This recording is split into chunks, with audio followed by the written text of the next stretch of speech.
Hello guys, my name is Sohail Raja and you are watching my channel Raza refrigeration in YouTube.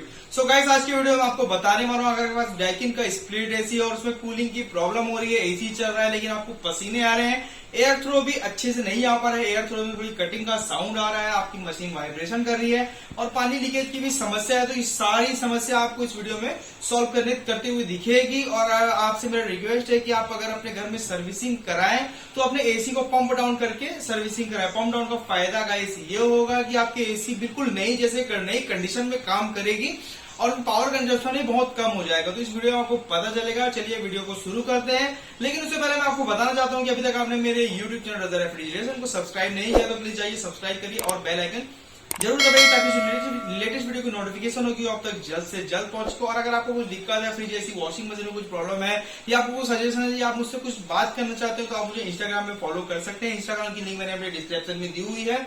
Raza refrigeration 777 के नाम से मेरी ID है। जाइए आप गाइस मुझे फॉलो करके मैसेज करिए, मैं आपको रिप्लाई देने की पूरी से पूरी कोशिश करूंगा। तो गाइस, हम बात कर रहे थे कि डाइकिन स्प्लिट एसी में कूलिंग की समस्या है, हमेशा वही समस्या रहती है आपको, तो ये आप इस टाइप की सर्विस करा सकते हैं अपने घर पे, अपने टेक्नीशियन को बता सकते हैं कि आप ऐसी सर्विस करा सकते हैं। तो चलिए गाइस, वीडियो को शुरू करते हैं और आपको बताते हैं कि कैसे ये सर्विसिंग होती है। इसमें और एक फायदा और ये भी है कि अगर आप अपनी इंडोर यूनिट को उतारते हैं तो आपको बिल्कुल भी गैस का खर्च नहीं आएगा, गैस उसमें लॉक हो जाती है, स्टोर हो जाती है, तो आप बहुत ही आसानी से अपने एसी को सर्विस करा सकते हैं।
What we do here is go back.